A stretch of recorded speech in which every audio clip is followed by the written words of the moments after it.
It's time to get your news on. We are VK1WIA. Hi, it's Graham, VK4 Baker, with the WIA National News for week commencing June 2. We've got so much news to bring you today. In fact, 41 minutes of news compressed down into 30. So you're just going to have to listen a little quicker. Instead of running through what we've got coming up, let's get straight into it. Here's our President. This is WA President Scott Williams, VK3KJ, and welcome to all listeners wherever you might be to the national news broadcast this week. With the recent introduction of class licensing, I'd like to talk to you today about the WIA position on the use of VK9 and VK0 prefixes. The WIA position is that we are seeking to have the regulator restore the original call area designations. For that to happen would take an update to the class licence to correct this. Discussions to achieve this so far have proved very positive, and we're hopeful that a resolution and restoration of the status quo prior to the class licence can be achieved in the near future. We will update WA members when a conclusion on these discussions is reached with the ACMA. In the meantime, Lord Howe Island operators will need to either use the VK2/ prefix or take out a VK2 call sign. Likewise, any planned operations from Heard Island and Macquarie Islands will, for now, need to use the VK9/ prefix, should any expeditions venture there.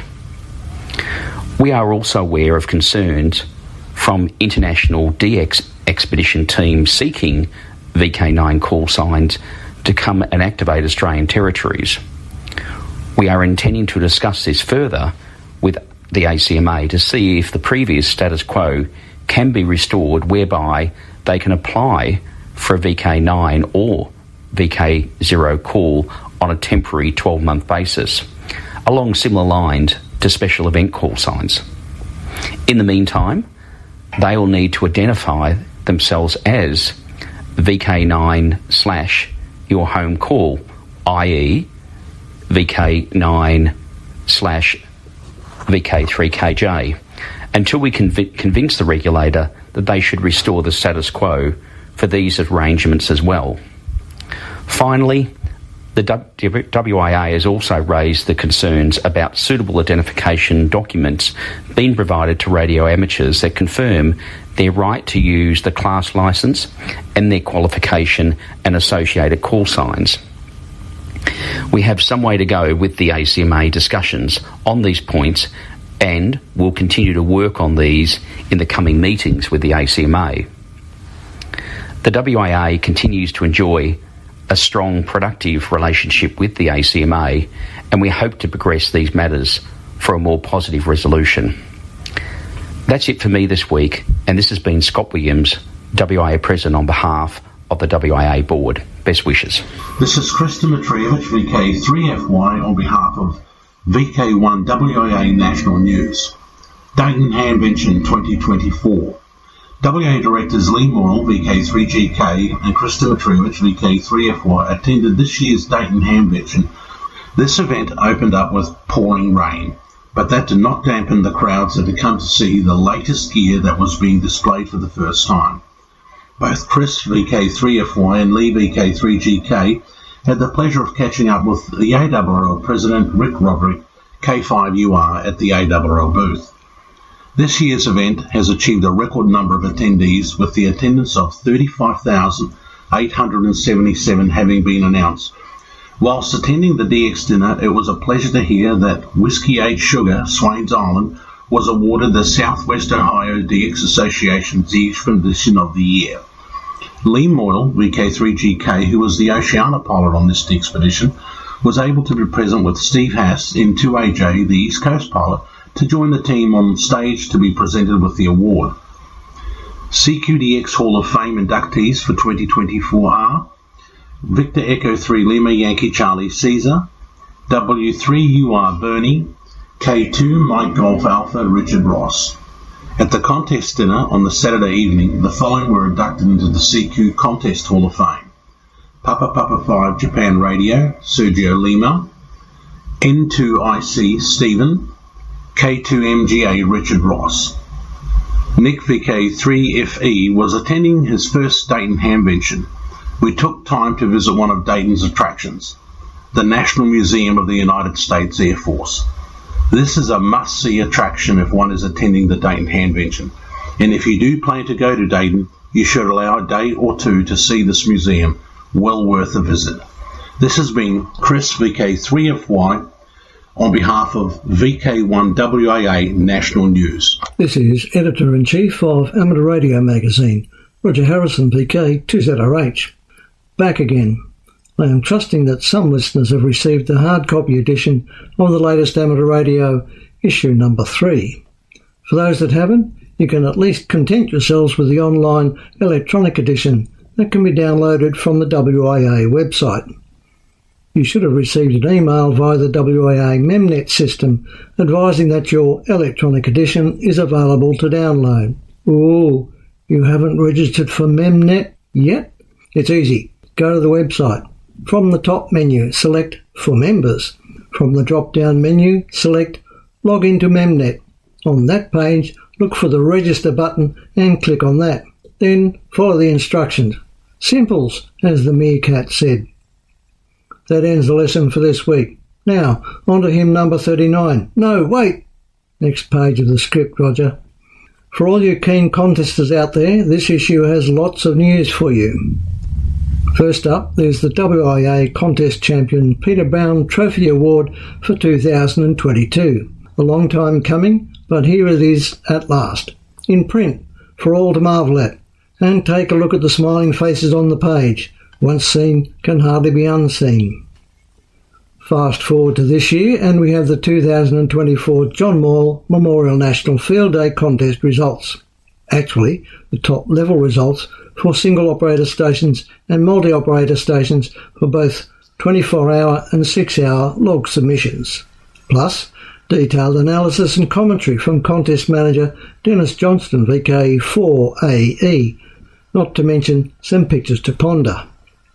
On matters technical, we have part 2 of the 10 meg GPS disciplined oscillator project by Paul McMahon, VK3DIP, plus a charming article on a track and hold external VFO for tuning older radios. This straightforward, ingenious project is just the ticket to beef up an old boat anchor and keep it on frequency. Rounding out the article offering is one from Rick Polden, VK7RI, demonstrating that amateur radio has a role to play still in rescue operations. Further, our collection of columnists continue their contributions from Alara to West News and the WIA DX Awards listings. For a little change of direction, you may recall the piece I did the week before last on solar shenanigans ending in colourful auroras and propagation consequences. Well, sunspot AR3664, having travelled around the backside of the sun while we weren't watching this past fortnight, has appeared around the other side and promises more of the same we revelled in earlier. The Solar Ham website and others report that this spot group remains very complex magnetically and has had some small eruptions. Although they've not been so strong as last time, and it's not facing the Earth quite yet, AR3664 is the one to watch over the next week. As for the solar cycle peak, well dudes, all I can do is repeat what others are saying. Are we there yet? I hope to have something to say on that score a little further down the log. While the solar cycle waxes and wanes, you can rely on waveguide made from drains. Volume 92 of Amateur Radio Magazine, issue number 3, More Guts, Less Gab, proudly produced and printed in Australia. I'm Roger Harrison, VK2ZRH, for VK1WIA News. From here, there and everywhere, you've tuned to the Wireless Institute of Australia's National News Service. We are VK1WIA. Now with international news, Jason, VK2LAW. Hello. IARU member societies have ratified the nomination of Tim Ellum, Victor Echo 6 Sierra Hotel /Golf for Hotel Uniform Alpha, and Thomas Reid Delta Foxtrot 2 Oscar Oscar for President and Vice President respectively for a 5-year term beginning May 9, 2024. Timothy Ellum begins his 4th term as President and thanked member societies for their support. IARU Monitoring System Region 1 newsletter. Radio jamming in the context of electromagnetic warfare on the 40-metre and 15-metre bands is noted in the report. Several instances of relatively rare modulation schemes and protocols associated with mainly military use cases were also detailed. You can learn more about these and view examples of the recorded intruding signals by downloading the free newsletter at iaru-r1.org. Members of the RSGB team, including RSGB General Manager Steve Thomas, Mike 1 Alpha Charlie Bravo, and the RSGB President John McCullough, Golf India 4 Bravo Whiskey Mike, had a successful time at the Dayton Hamvention last weekend. The event was a brilliant opportunity to engage with radio amateurs from around the world and resulted in 132 people joining or rejoining the RSGB. Yes, you did hear right, 132. Antenna damage forces Whiskey Victor Bravo to operate at reduced power. In the United States, the timekeeping radio station WWVB is providing its essential information on reduced power following storm damage to one of its antennas. Newsline's Travis Lisk, November 3 India Lima Sierra, gives us an update.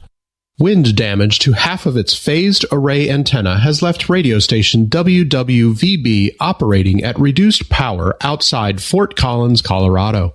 People throughout North America rely on WWVB's broadcasts to synchronize their watches, clock radios, and other consumer electronics.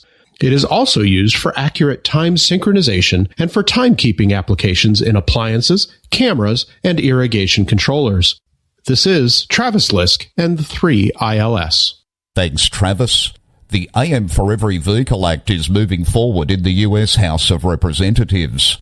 The legislation has been approved by a voice vote in the House of Energy and Commerce Subcommittee. Senators Ed Markey and Ted Cruz jointly have applauded the development, calling it another clear signal that millions of consumers are demanding broadcast AM radio remain in their vehicles.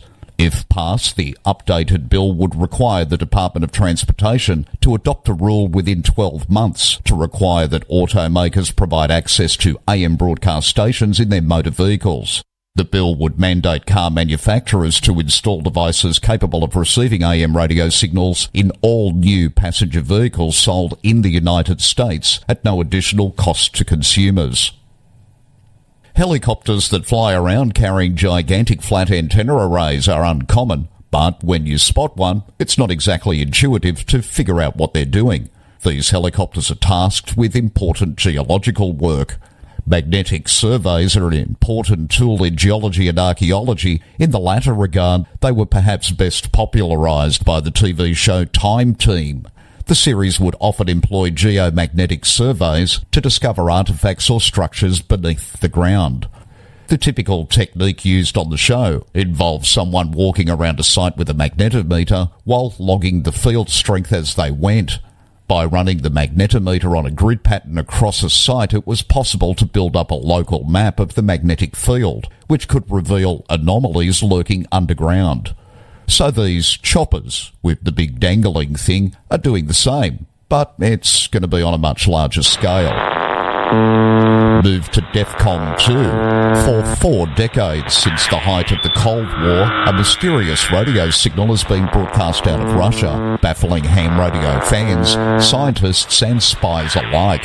Some speculate it's part of the Russian government's own secret SETI program, or even actively communicating with a visiting alien species. Professor David Stupples, who teaches electronic and radio engineering at the City University of London, personally believes that the enigmatic broadcast nicknamed the Buzzer is likely being kept alive as a fail-safe in case of nuclear war. Broadcast at 4625 kHz, the buzzer has led some physicists to speculate that its signal is being used to monitor Earth's ionosphere. Weird and wonderful. The fun that's ham radio WinLink has the final word, but it's all mostly in fun. Now WinLink is showing its more playful side. It's fun with a purpose. If you're a fan of Wordle, the web-based guessing game involving 5-letter words, you're in luck. In fact, if you're an amateur radio operator who's also a fan of WinLink, you're in even more luck. Meet Hamword, a game that allows amateurs to keep their WinLink skills sharp while engaging in a Wordle-style game. Now in its second year, Hamword has won fans in at least 22 countries, and more than 5,700 individual games have been played. To learn more, visit the link in the text edition of this week's WIA National News, best read at wia.org.au. For VK1 WIA National News. In Sydney, I'm Jason, VK2LAW. We are VK1 WIA. Now, operational news with VK4 FUQ. Felix. Hello there. Now, Contest-wise 2024. VK Shires Contest June 8 and 9 starts 0000 hours UTC Saturday until 23:59 hours UTC Sunday. All HF bands all the way from 10 to 160 metres, SSB and CW only. No other digital. Yes, the VK Shires Contest is coming up in just under a week. Saturday 8th June, Sunday 9th June, commencing at 0000 hours UTC for 24 hours. The rules and current Shires list are both up on the WIA website. The links are provided in the text edition. The MS Excel file listed on the website should be used to identify the correct Shire Alpha numeric ID, which consists of 3 characters. Please only use the IDs listed, as the incorrect use of IDs will cause the log to become a check log. The preferred logging program for this contest is N1MM and version 4.15 of VKCL. Can be used if the updated DB3 Shires list is imported. The links to download the latest version of these contest loggers are listed on the WIA website. Converting to Cabrillo 3 from other logging programs can cause issues within the log checking software. Once the contest is completed, please remember to uplog your Cabrillo 3 log file to vklogchecker.com. The contest is open to home and portable stations, including single operators, rovers and multi-operators. If you have any queries, you can contact VK Shires at wia.org.au or via the VK Shires Facebook page. Also on June 9, but only CW mode, is New Zealand Straight Key Night Winter Edition, 0800 hours to 0900 hours UTC on 80 metres. Operators send a signal report, name, location, type of key, type of transmitter and power output, which is limited to 100 watts. JARL's All Asia CW, Saturday 15 June 0000 hours until Monday 17 0000 hours. WIA Winter VHF UHF Field Day, 0100 hours UTC Saturday 22 June through 0059 hours UTC Sunday 23 June. In VK6 it's 0300 hours to 0359. DX Window to the World Cup Cricket Stations. No full list of call signs to give you yet, but there will be special event stations including W2C marking this year's World Cup Cricket Tournament in the countries and states of the United States of America, where the competition will take place starting today, the 2nd of June. The stations will be on the air until the 29th of June. The teams will play at stadiums in 3 US venues and 6 in the Caribbean. One of the stadiums is a new one in New York, where amateurs in that region, members of the Great South Bay Amateur Radio Club, have organised the special event using the call sign W2C. In the World DX, the Russia Hill Radio Society will be commemorating the 80th anniversary of the D-Day landings, which took place on 6th of June 1944, using the call sign GB8DDY, now until the 28th of June. TM80DD will be active from the 1st through to the 16th of June using CW, SSB and the digital modes on all bands marking the 80th anniversary of the D-Day landings in Normandy. Active is TR8CR from Gabon until at least the end of June. The operator, F8 Ian Roland, who will operate CW only and will celebrate his 96th birthday while there. QSL for TR8CR is via F6 AJA directly or via the Bureau. For VK1 WIA National News, I'm Felix, VK4FUQ Inningham. From here, there and everywhere, You've tuned to the Wireless Institute of Australia's National News Service. We are VK1WIA. Now, special interest group news with Bruce, VK3FFF. And a very good day to you. Worldwide Special Interest Groups ARDF USA Radio Orienteering event receives permit. Organisers of this year's USA Radio Orienteering Championships have announced that they've been approved for a permit to hold the 2-metre classic at the Eddy Discovery Centre at the Waterloo Recreation Area in Michigan.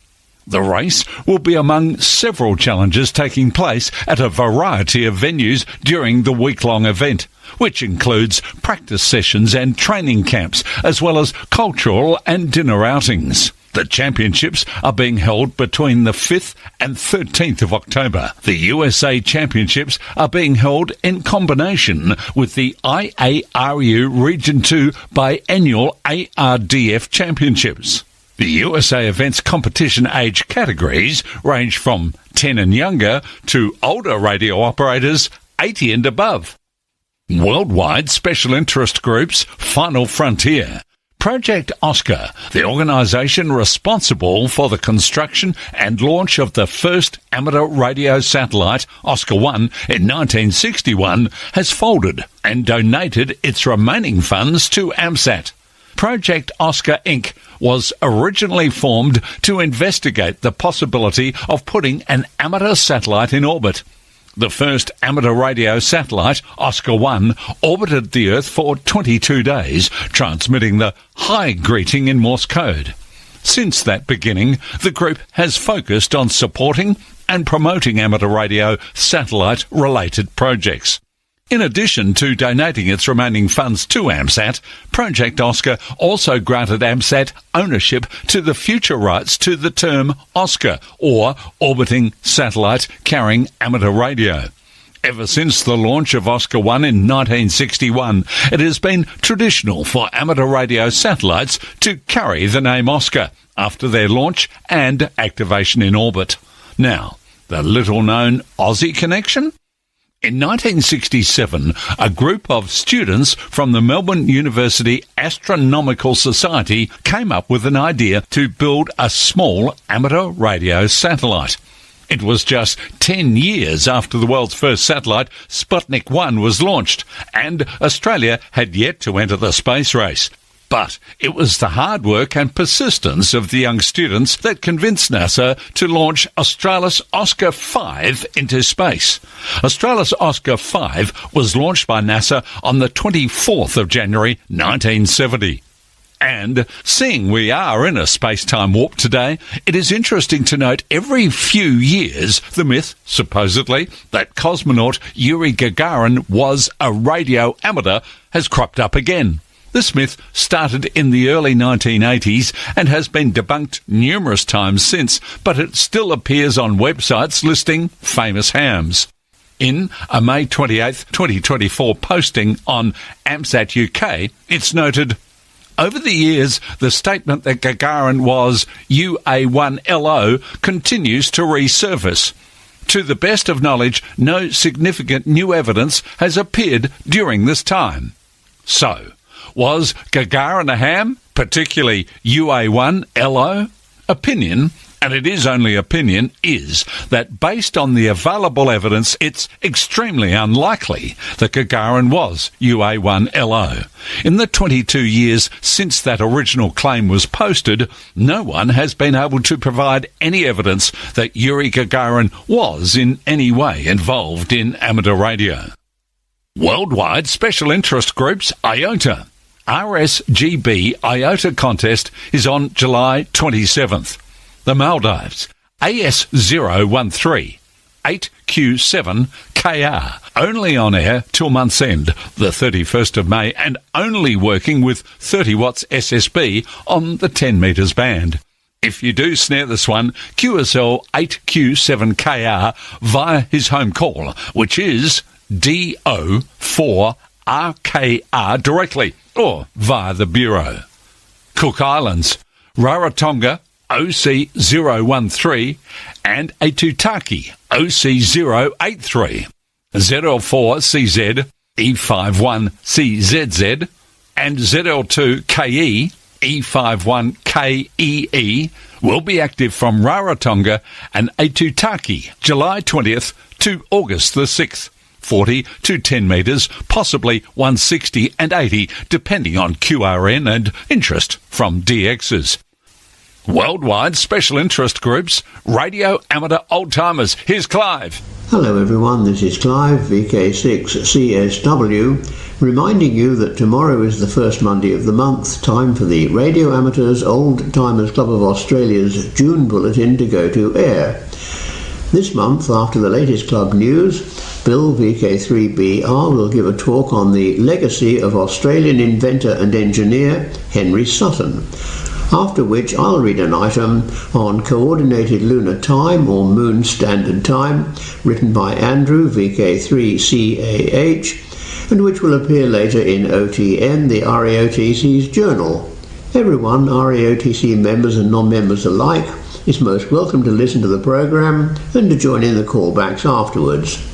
Full details of all transmission times, modes and frequencies can be found on the RAOTC website at www.raotc.org.au or just Google RAOTC broadcasts.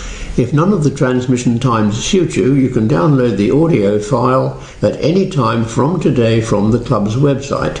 Perth RAOTC members and friends are reminded that the next lunchtime meeting at the Woodbridge Hotel in Guildford is on Tuesday, June the 11th. Once again, tune in tomorrow for the June RAOTC Bulletin. Enjoy the programme and please join in the callbacks afterwards. 7-3 from Clive, VK6CSW. Thanks for that Old Timers news, Clive. I'm Alec, VK2MV, with news from We Young Timers Now. In the interest of bringing more young amateur radio operators into de-expeditioning, the Pacific Islands De-Expedition Group, Inc., and Youth on the Air Americas are pleased to announce partnership involving the upcoming 3D-2Z De-Expedition in Rotuma in November. Rotuma De-Expedition organizer Greg W6IZT says, following the success with the remote radio used at the recent CB0ZA Juan Fernandez De-Expedition, we will have 2 remote stations available to young amateur radio operators through Yoda on Rotuma. It is our hope that 75% of the remote contacts made from 3D-2Z will be made by the youth participants. 19-year-old Yoda member Keys W0AAE will coordinate the scheduling and operation by the remote Yoda operating team. A freshman aerospace engineer major at Iowa State University, Keys was the 2023 Bill Pasternak WA6 ITF Memorial Amateur Radio Newsline Young Ham of the Year Award recipient. The 3D-2Z De-Expedition is scheduled for November 15th to December 4. Now back to that travelling man, Bruce, VK3FFF. Welcome back, Bruce. Thanks, Alec. Yes, of late I have been making a bit of a nuisance of myself in VK5. And watch out, I'll be back. Now, Worldwide Special Interest Groups, QRP.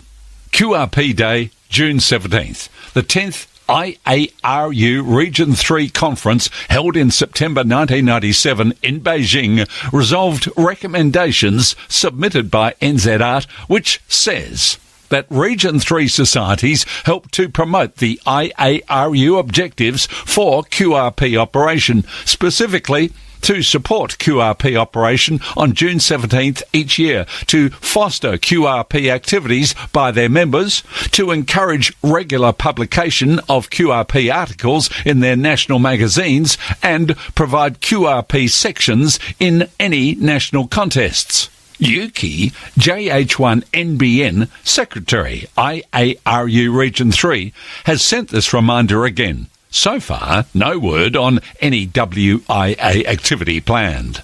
I'm Bruce, VK3FFF in sunny Bendigo. 2024, it's a date. In the text edition of today's national news, best read at wia.org.au, you'll see the entire list of social activity right through to the end of the year. But coming up next week, 2 big ones, one in VK2, that's the Oxley Region Radio Club's Field Day, and one in VK5, the Australian Fox Hunting Championships. Now till next we meet, I'm Graham, VK4BB. Walk softly. This has been the Wireless Institute of Australia with the weekly news service. This broadcast is in text, audio and video and is accessed on wia.org.au.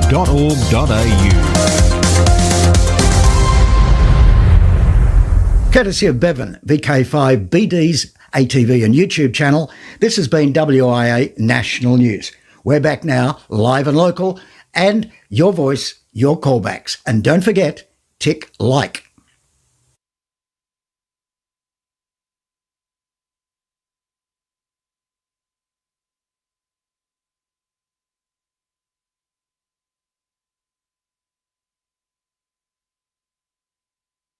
Greetings, listeners.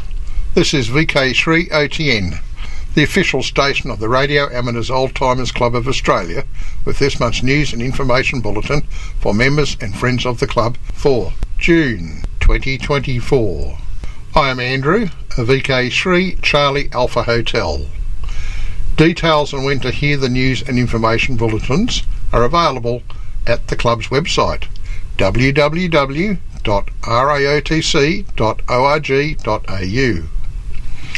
VK3OTN is available on a wide range of radio platforms, HF, VHF and UHF, along with 2-metre repeaters, amateur television, DMR, that is digital mobile radio, and D-Star. These news broadcasts are available for download for up to 6 months, just in case you missed the original news broadcast from the RAOTC website. Just put RAOTC into your favourite search engine. If you'd like to contact the club, then why not send us an email? Our address is raotc@raotc.org.au. I hope you enjoy this month's news broadcast. Welcome to the June 2024 edition of RAOTC Club News. At the latest committee meeting, held on May 23, it was confirmed that the September luncheon and hybrid AGM will be held on September 19, which is a full week before the AFL Grand Final, and hopefully won't clash with any other events. If you want to attend the AGM and can't be there in person, then this option is available. Please send an email to the RAOTC at raotc.org.au so we can register you and send you the agenda, minutes of the 2023 AGM, and the agenda for this year's AGM. We conducted tests at the luncheon venue after the March 2024 luncheon. The hybrid AGM will be a first for the RAOTC, and hopefully it will all go smoothly. Hardly a month goes by without the broadcast schedule changing, and it is constantly being fine-tuned. Back in the days when shortwave broadcasting was a significant activity, most HF broadcasters changed their schedule 4 times a year, and this was generally registered with the ITU. Radio Australia was certainly one of the broadcasters. Not all the frequencies and times changed, but there was a definite shift of some of the times and frequencies that were used. For example, higher frequencies were used during the summer months. VK3OTN broadcasts are no different. A recent example has been the transmission on the 10-metre band from Catherine by Mike, VK8MA, and the fine-tuning the best time. This follows the dropping of an experimental 80-metre broadcast from Perth. Our times and frequencies often change. For the very latest information, visit the RAOTC website, www.raotc.org.au. New articles for OTN. On several occasions, I get an idea for a technical article for a broadcast. Last month, it was an article I heard on the ABC News. I do a little research, use a word processor and put my thoughts down as to exactly what I'm going to say. I'm not very good at ad-libbing. Before I realise it, often with the addition of a few pictures or some diagrams, the exercise results in something that can be used for OTN as well. That's why, if you pay very close attention, some of the articles I've put together for OTN, they are also heard on the broadcast. It's not very difficult to write short articles. Our editorial team are always looking for new material for OTN. They have been looking at ways to help facilitate members to this end. This leads me on to the next item. Tell us about your OTN member story from the OTN editorial team. The OTN team have been looking for ways to facilitate members contributing their story to OTN Journal. Those of you who think you have something to tell others, but are not able to type or handwrite a story, are encouraged to get in touch so that we may assist in getting your story published. The first way is to record your story, which can then be converted to text and edited to form an article for OTN. Any relevant pictures you may have can be scanned to give context to your story. Pretty much all mobile phones have a record function, so all that is required is you work out what you want to say and then record it. In order to assist with this process, we are developing a question bank to provide some consistency and give some form of direction to those considering telling their story to OTN via this method. Anyone who wishes us to assist you in getting started with an interview or to write their own story should get in touch with the ROTC via our email address, and we will contact you directly to follow up. If you are not able to record the story yourself, possibly get someone to assist you with this part and then forward the file to OTN for processing. Please contact us before starting anything, as there are several important procedures which need to be followed to ensure it is coordinated smoothly. New members. Today I am pleased to welcome the following new members to RAOTC. Randall McDonald, a VK3 RM, became full member number 1870 on the 21st of March 2024. Eric Griffin, VK4 EFG, became full member number 1871 on the 29th of April 2024. Rod Finlayson, VK7 TPF, became full member number 1872 on the 7th of May 2024. Peter Forbes, VK3QI, became full member number 1873 on the 23rd of May. And finally, Peter Arnott, VK3XQ, became full member number 1874, also on the 23rd of May 2024. On behalf of all our members, we wish you all have a long and rewarding membership of the RAOTC. Silent keys. It is with regret I report the following silent keys. It is only recently our membership secretary has been advised of some of the following silent keys. Mac McDermott, VK5 FLEN, member number 1631, became a silent key in January 2023. Max Mondolo, a VK2 AML, member number 1227, became a silent key in February 2023. Dick Turpin, VK5 BRT, member number 1347, became a silent key in June 2023. David Davies, VK3 MHV, member number 1293, became a silent key in September 2023. Jim Preston, a VK6 JP, member number 1421, became a silent key on the 18th of April 2024, aged 96. And finally, Lloyd Butler, a VK5BR, member number 1495, became a silent key on the 23rd of April 2024, aged 99 years. Many RATC members will recall that Lloyd was a prolific writer and contributor to OTN and was awarded the Stuart Day Award 3 times. Let us pause a moment in memory of our departed colleagues.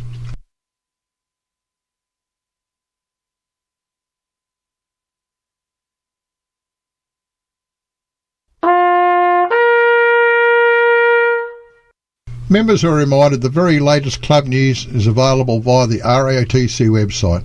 Put RAOTC into your favourite search engine to find it. You are listening to VK3OTN. VK3OTN is the official station of the Radio Amateur Old-Timers Club, Australia, incorporated with the monthly news and information bulletin for members and friends of the club. This month, once again, we have a couple of interesting technical articles for you. First up is Bill Roper of VK3BR, who discusses the legacy of Henry Sutton.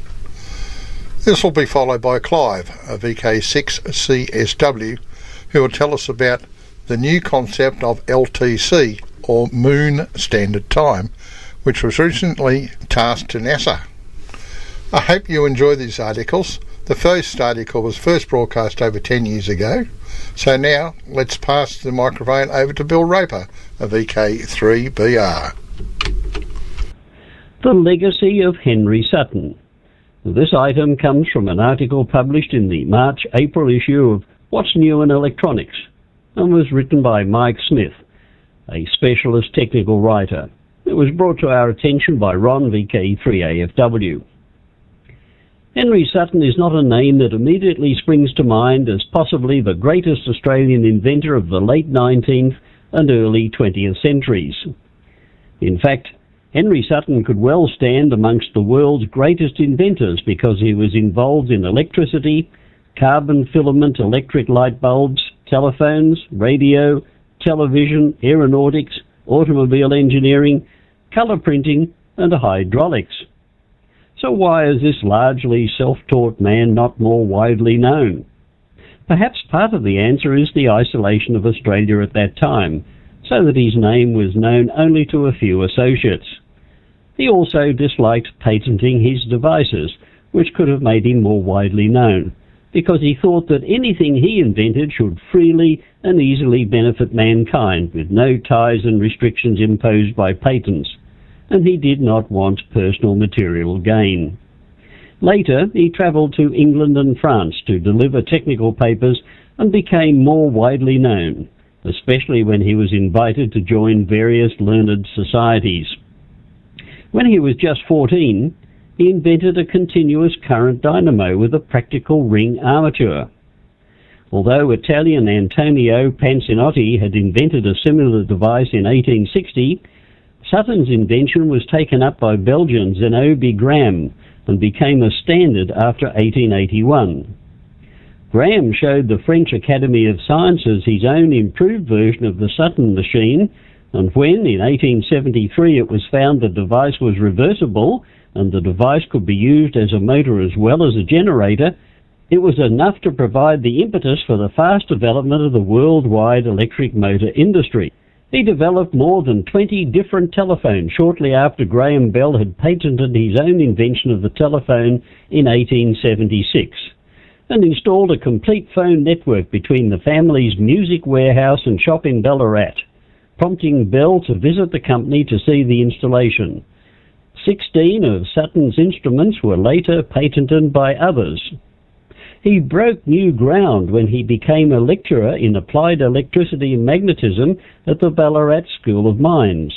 His appointment was the first in this field, and not only was he entrusted with teaching a senior class, he was also allowed to install a telephone system around the school. His teaching quickly revealed a shortage of, and a delay in getting, scientific instruments from England, so he organised an Australian facility for instruments which gave birth to Victoria's scientific instrument industry. At about this time, he invented a vacuum pump that he used in his lectures. The pump made possible the development of the electric light bulb, which relied on a vacuum for its efficiency, and so successful was the machine that it was adopted by Swan Edison Company in England to manufacture bulbs. In 1885, using a system he devised and called the telephane, Sutton transmitted pictures of the Melbourne Cup race to Ballarat, and the experiment was said to work quite well. But because there was no radio, the weak link in his system was the telegraph wire itself that was incapable of providing sufficient bandwidth to handle vision signals to give a true picture. This venture preceded the official inventor of television, John Logie Baird, by many years, Baird was not born until 1888. Crude as it may have been, he sent details of the telephane to R.J.L. Ellery, government astronomer of Victoria, and I quote, "So the invention could be in the hands of someone capable of stating his claims of being the first in this direction." A few years later, Sutton went to England and France, where he demonstrated the telephane to scientists and published a paper giving the details of the system. But he did not patent it, allowing Baird to use Sutton's thoughts on the synchronization of transmitter and receiver in his own invention 43 years later. Henry Sutton had an inauspicious start to life, being born in a tent on the Ballarat goldfields in 1856. He was the only one of the 6 children who did not immediately go into the later successful family music business that became an institution in Melbourne and Ballarat until 1956. Henry was the studious one of the family, although all of the children were taught by their mother until about the age of 11. But his interest in science had already started, and before 14 he had read all of the science books in the Ballarat Mechanics Institute. This early interest in matters scientific led him to study the flight patterns of insects that later blossomed into one of his earliest inventions, a clockwork flying machine known as an orthicopter, which could fly in a circle. One of his earliest admirers was Lawrence Hargrave, who went on to become Australia's flight pioneer. Sutton's interest in radio was stimulated after meeting Nikola Tesla in London, who was there to give a series of lectures on wireless energy. This reinforced work he was already involved with in sending pictures by radio. He became involved in the family business in 1908 and moved to Malvern in Melbourne, where he erected a radio tower, and I quote, which was about twice the size of the house and had 700 metres of steel cable, and he held the world's record for the longest radio transmission during that time. And this was according to Lorraine Branch, a descendant of Sutton, who was writing a biography of her relative with likely publication later this year. A year later, Sutton was granted the country's second experimental radio licence, allowing him to transmit up to 400 kilometres. In 1910, he was credited with inventing the world's first portable radio transmitter that had a range of about 460 metres. He then became involved with top-secret work on long-range radio technology with the Australian Navy. A few years later, he was a member of the team that demonstrated sending radio signals between Queenscliff and Devonport, an exercise in which a Marconi representative wanted to convince the federal government to buy Marconi wireless telegraphy equipment. As a result of this experiment, the Australian government decided to build a radio system around the country, and from 1906 to 1912, Sutton worked for the government on perfecting the system. According to his biographer, Sutton's experiments in transmitting images by wireless led him into a new concept of radio, which is still a mystery, but one his biographer is hoping to solve. He had talks with the Defence Department about this new technology, but he was falling foul of the Postmaster General, who wanted to prosecute him for breaking the law by broadcasting from his Malvern home without a licence. The argument raged on for 2 years until the authorities were finally convinced that Sutton was working secretly for the government. Walter Genvey, Victoria's chief electrical engineer, is reported to have sent Australia's first radio signals to the escort ship of HMS Ophery, on which the Duke and Duchess of York were travelling to open the first federal parliament in 1901. The message, "Hearty greetings of welcome from Queenscliff," was received on board, prompting the reply, "Thanks, but where's Queenscliff?" Outside radio and electricity, Sutton was active in motoring, being a prime mover in the formation of the Royal Automobile Club of Victoria. He designed and built the Sutton Autocar that could travel at 30 kilometres an hour and may have been the first front-wheel drive car in the world. 2 prototypes were built, and the intention was to manufacture them in Australia with the Austral Otis Company, but cheaper imported vehicles put an end to the venture, and neither of the two has survived. Another car he designed and built is now restored and privately owned, and was displayed at the White House Museum in Tasmania in 2009. Experiments with air-cooled engines running on low-grade fuel led him to design and build engines and carburetors.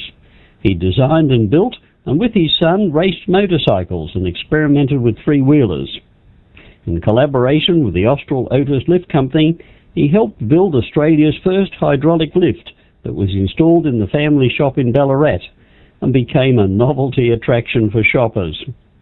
In spite of his working until 2 a.m. and beyond, he found time to marry at the age of 25 and had 3 sons. After his wife died, he married again and had another 2 sons. Sutton died at the early age of 56 in 1912, leaving a legacy that is only now just being recognised. Thanks very much, Bill.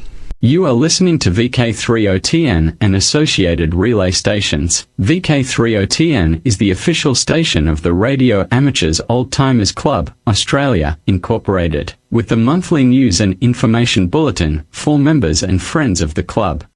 Moon Standard Time. NASA is set to create a lunar-centric time reference system. Here on Earth, most listeners are aware of Coordinated Universal Time, or UTC, and many years ago this was referred to as Greenwich Mean Time, or GMT. Time zones here on Earth are now referenced to UTC. For example, local time in VK6 is UTC plus 8 hours. The following article, supplied by Andrew, VK3CAH, is based on a report that appeared on the ABC News website in April 2024. It reads, "The White House has asked NASA, America's National Aeronautics and Space Administration, to establish by 2026 a unified standard of time for the Moon and other celestial bodies. NASA will establish a unified standard of time for the Moon and other celestial bodies as the White House aims to set international norms in space.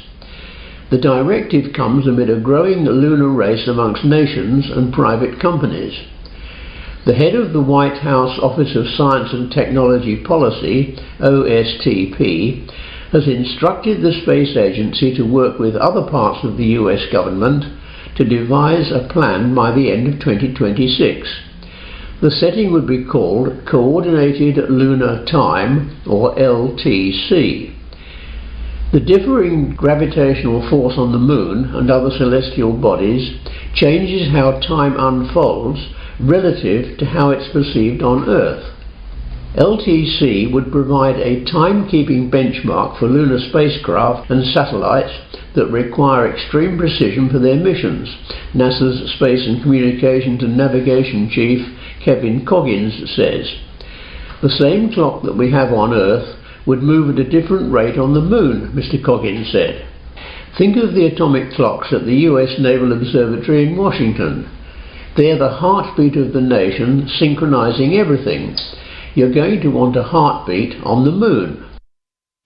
Under its Artemis program, NASA is aiming to send astronaut missions to the Moon in the coming years and establish a scientific lunar base that could help set the stage for future missions to Mars.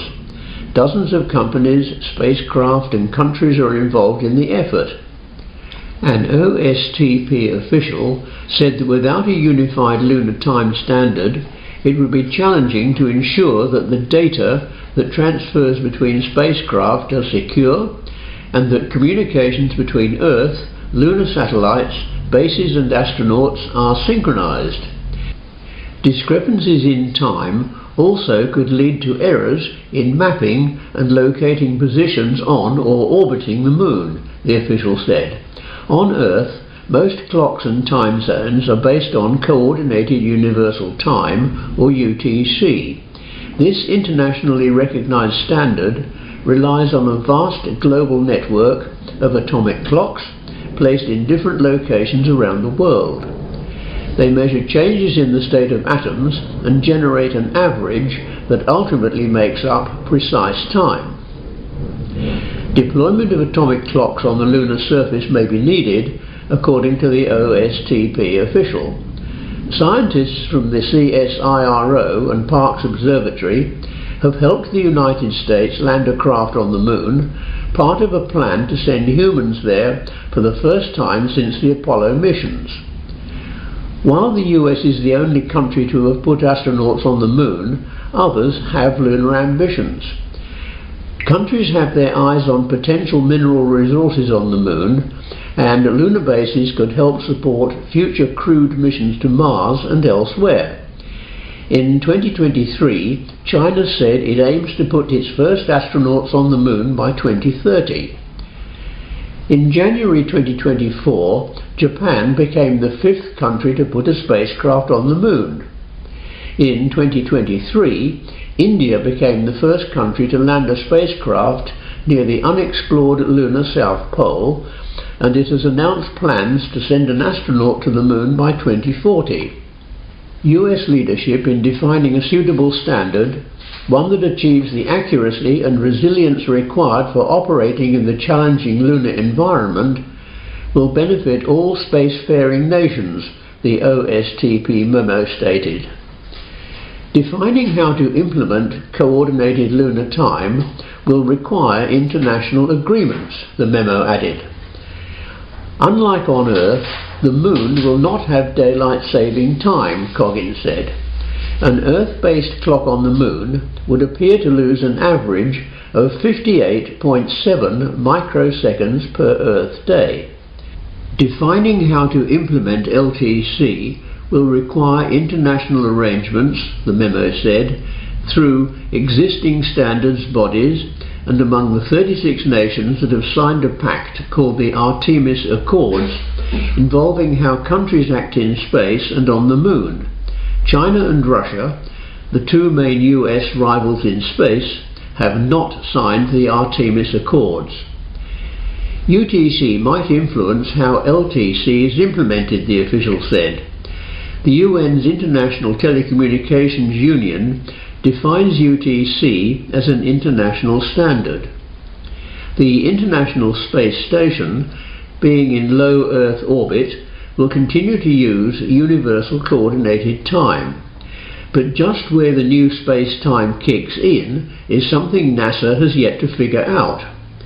Even Earth's time speeds up and slows down, requiring leap seconds.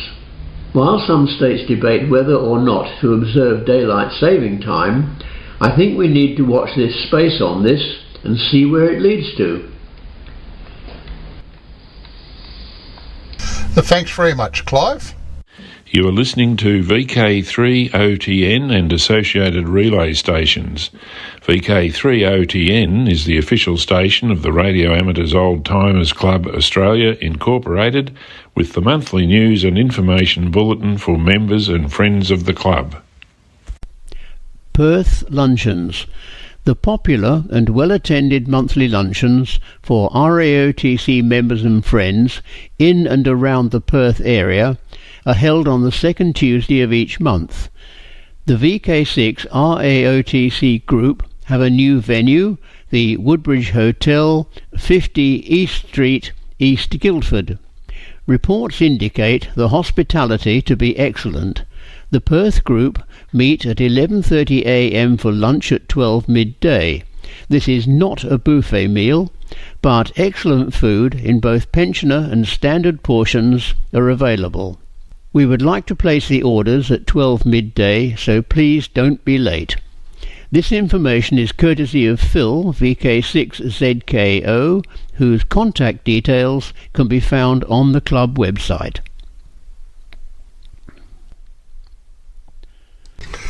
And in keeping with tradition, we'll finish this broadcast with a short, humorous story. This one's entitled Charm School. Two well-dressed ladies happened to start up a conversation during an endless wait at the Brisbane airport terminal. The first lady was an arrogant lady from New South Wales, married to a wealthy businessman.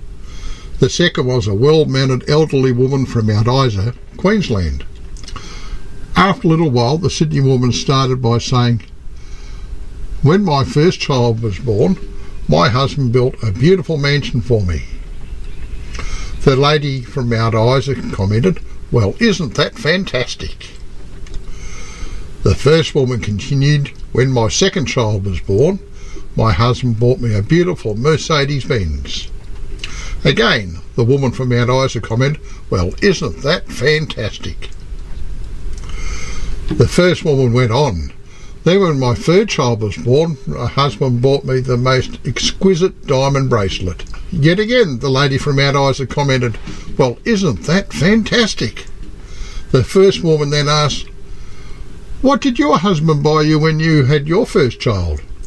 "My husband sent me to charm school," declared the Mount Isa lady. "Charm school?" the first woman cried. "Oh my lord, what could they possibly teach you there?" The lady from Mount Isa responded, "Well, as an example, instead of saying, 'Who gives two hoots and a holler?' I learned to say, 'Well, isn't that fantastic?'" That's all we have for you this month, and we hope you found something of interest. Thanks for being with us, and we hope you will join in the callbacks, where callbacks are taken. The next RAOTC News and Information broadcast will take place on the first Monday of next month, on the same frequencies, and at the same times as today, with the exception of January. If you have missed all or part of this broadcast, or you just want to listen to it again, it is available for download from the RAOTC website. Simply go to www.raotc.org.au. Again, the website URL is www.raotc.org.au. On the right-hand side is the main menu. Click on VK3OTN Broadcasts, and you will be able to see the various times and frequencies of the VK3OTN transmissions by all of our volunteers, provided of course a volunteer is available. Down towards the bottom of the page is the current and previous 5 broadcasts for you to listen to. Sometimes the relay station is an automated broadcast, for example, a repeater, where no operator is available to take callbacks. Other times the volunteer operator suffers from very heavy local QRM, and callbacks are not always possible. Many operators need a small amount of time to switch from playing a recorded file to using a microphone. Please be mindful of this. This is VK3OTN signing clear from today's news and information session. 73 from the RAOTC broadcast team.